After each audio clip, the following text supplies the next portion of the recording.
My thesis is titled The Roles of Competition, Cooperation, and Self-Organization in Local Agri-Food Systems in the UK and Germany. The title is a pretty good summary of the project, which investigates these three concepts in relation to the resilience of local agri-food systems using a patchwork ethnography approach. Local agri-food systems, or LAFS, can be conceptualized as non-industrialized, smaller-scale food systems where actors share some, if not all, ethics, experiences, values, and aspirations which are non-exploitative, sustainable, and inclined towards solidarity. This research was based in two locations, Freiburg in Germany and Oxford in the UK. The cities were the central locations for the research, but the research extends out into the regions, which were self-defined spaces. Oxford tends to define itself by county borders, or by a radius around the city. Freiburg by a more nebulous mix of country borders, growing environments, or, on occasion, linguistic shifts. Both locations are medium-sized, affluent European university towns, with long-standing agricultural ties to the surrounding areas. Both Freiburg and Oxford have lively, mature LAFs in the regions, and both experienced a spike in interest during the pandemic. The participants represented a range of different LAFs practitioners, and many wore multiple hats. They may be a primary producer and a policymaker, a trader and a researcher. This certainly described me as someone who worked within Oxfordshire's LAFs and did research on it. The research spanned the COVID-19 pandemic, beginning before, in 2018, and ending just after, in 2023. This gave a particular flavour to the work, providing both everyday and crises contexts. The aim of this research was to investigate the roles of competition, cooperation, and self-organisation in relation to the resilience of LAFs in two comparable European cities. To explore the concepts of competition, cooperation, and self-organisation in relation to the resilience of Oxford and Freiburg's LAFs, 6 objectives were outlined. These objectives built on each other, leading to a full picture that addresses the main research aim.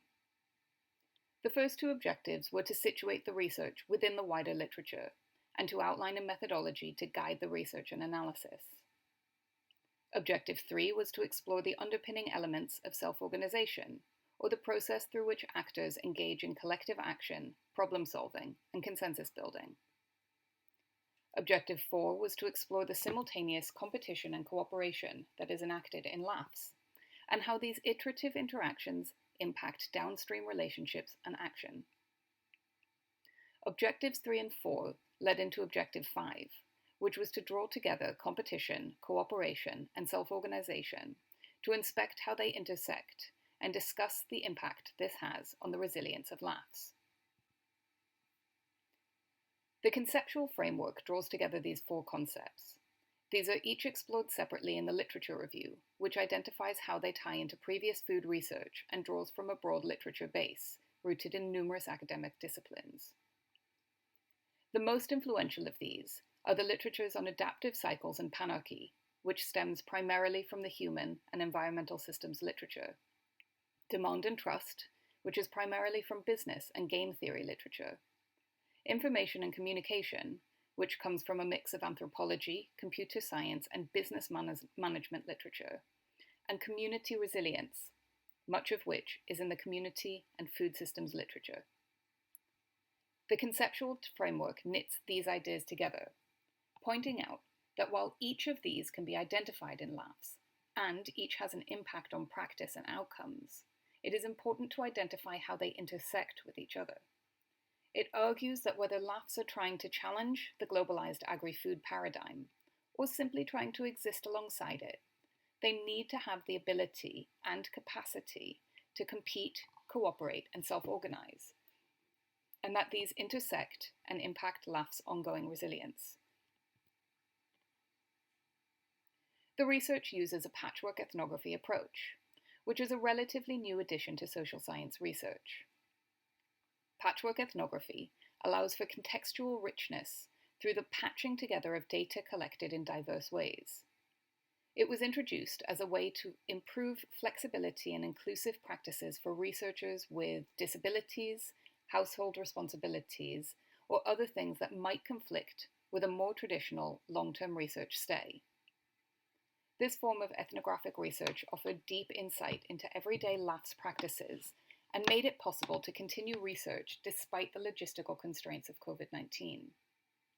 The patchwork approach was important to me as it allowed me not just to continue data collection during the pandemic, but to explore different ways of presenting the research in 3 different styles of academic paper, including an autoethnographic approach. The results from this research are broken into 3 discrete academic papers, which address each of the objectives. The first 2 have been published, the third is currently in review. The first paper of the research investigates self-organization, outlining it as important to LAFS, which must regularly organize and reorganize themselves, both in the everyday and during times of crisis. LAFS practitioners engage extensively in collective action, consensus building, problem solving, and the development of new processes, relationships, and support networks. This is an iterative process rather than a static one. The paper goes on to unpick 3 fundamental elements of self-organization. Agency, which can be understood as the capacity of actors to make and enact decisions. Demand, which is the clear necessity that drives actors to engage in action. And resource, which includes personal capacity, time, money, energy, existing relationships, institutional or public support, and physical space. It argues that each of these is essential and must be equally present for self-organization to successfully manifest. When only 2 of the 3 elements are present, there may be capacity, reason, or preparedness to act, but that is not enough to overcome inertia. When all 3 elements function in harmony, self-organization can take place. For me, this was really interesting. I found across the literature and in practice, people were arguing for self-organization, or sometimes against it, but rarely did anyone unpick what was necessary in order to facilitate it successfully. The second paper examines how LAFS practitioners simultaneously cooperate and compete, and is situated in a subset of Oxfordshire's LAFS in the community food initiatives, where I was embedded during the pandemic. This paper builds on the concepts described in the previous paper, in particular the importance of resourcing, building relationships and trust through iterative interactions, and the impact of rapidly changing landscapes.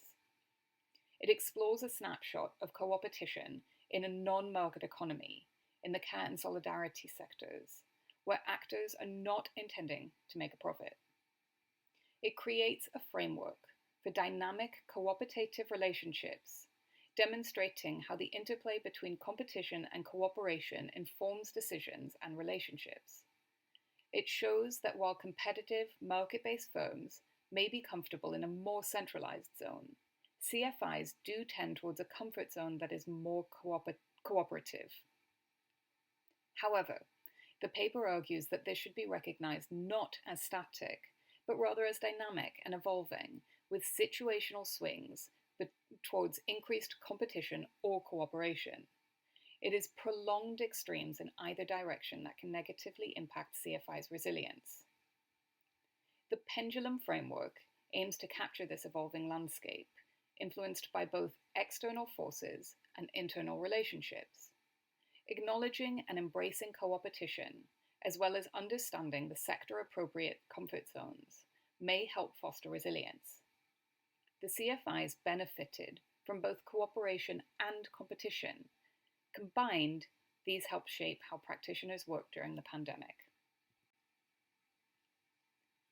The final paper builds on the previous analytical chapters, exploring how competition, cooperation, and self-organization intersect, and how this impacts LAF's resilience-building process. It uses food policy councils in both Oxford and Freiburg as representative LAFS cases, due to their strong ties with community groups, farmers, local and regional governments, civil society, funders, and institutions like hospitals and schools. This paper outlines each concept separately, then combines them in pairs and inspects them as a trio. It argues that competition, cooperation, and self-organization are all critical to dynamic working environments. These actions and interactions do not happen in isolation, but weave together and impact heavily on each other. As component pieces, there is a lot that each concept brings to the table. Competition is often viewed skeptically outside of the market economy, as an interaction that only benefits one actor. Within the FPCs, however, we can see that competition can be a driver of innovation, and also a way for practitioners to challenge assumptions or the status quo. Cooperation and self-organization, on the other hand, tend to be seen in a more positive light.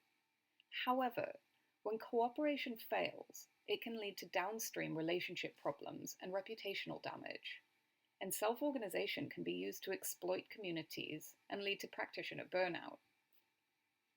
Practitioners negotiate complex relationships, develop and redevelop innovative solutions, and use their experiences to inform future working practices. It is the combination of these three concepts, none of which are inherently positive or negative, that provide a more thorough picture of how LAFS practitioners engage with each other, and a better understanding of them can help foster resilience. The paper shows that the three processes rely on similar features in order to function, including access to resources, strong relationships, adequate numbers of staff and volunteers, demand for services, and government regulations and support. These core underpinnings impact not only immediate actions and interactions, but those downstream. Also, one of the things I found interesting was that while LAFS researchers are often embedded in organizations, there has been surprisingly little research on FPCs using ethnographic methodologies. This excludes the use of researchers' rich lived experiences. This paper is written autoethnographically, in the first person, reflecting my connection to the FPCs, both as an observer and a practitioner, and showing that patchwork ethnography can be a good fit for exploring LAFS and nurturing a more inclusive researcher environment. LAFS are important parts of the food system. They provide food and employment, foster ties across the community, maintain regional foods, and act as a safety net in times of crisis. The outcomes of the research reinforce the need to investigate the main concepts, not just independently, but how they intersect with each other, and how this impacts the resilience of LAFS. There were some overarching ideas which are raised in the discussion, as they didn't really fit into the scope of the academic papers. The first is that all of the core concepts are enacted whether practitioners are conscious of it or not. Behaviours are fostered by various things: agency, demand, and resource, as described in the first paper, but also relationships, trust, iterative interactions, and values alignment. These all feed into actions taken by LAFS practitioners and have an impact on resilience. Second, LAFS are part of, rather than separate from, the globalized, industrialized agri-food system. Many practitioners involved in LAFS are also connected to the globalized system. They depend on various scales of food systems in a complex web of interconnecting relationships. CFIs, for example, are deeply embedded in the UK's LAFS, overlapping with localized supply chains, streams of funding, and activities and outreach. CFIs are also heavily reliant on the industrialized agri-food system, in particular on donations from supermarkets and cafes, most of which is conventional food. The local element of LAFS may not be about production, but about shared values, relationships, ethics, tradition, and experiences. Third, that resilience must be understood as a process, rather than a static outcome. It must be nurtured on an ongoing basis. Resilience requires flexibility, the ability to shift and change and to respond to pressures. But there is also likely to be a range where that is comfortable or possible. Too much stress or too many shifting demands can be damaging. LAFS are constantly having to adapt to change. Competition, cooperation, and self-organization are everyday actions and interactions that practitioners enact, often in response to social, political, economic, and ecological fluctuations. Each of these concepts is a process in its own right, which requires inputs, which impact each other, which impact resilience, which is also an ongoing process. Exploring competition, cooperation, and self-organization showed that these are important actions, driven by both everyday needs and crises, which impact each other and, in combination, have an impact on the resilience of LAFs. The most interesting contribution for me was unpicking what was critical to these actions taking place: the impact of agency, demand, resource, relationships, trust, values, and iterative interactions. The second most interesting contribution of my work, for me, was that it shows that patchwork ethnography is a suitable tool for exploring LAFs, especially for researchers who are juggling varied life demands. However, it can be difficult to implement, as it often takes extra time and effort, since it's combined with other activities. It requires a lot of data management and code switching. There is future research that could be done around the underpinnings of competition and cooperation to foster appropriate action, the role of agency in LAFs practitioners, and how context impacts competition, cooperation, and self-organization.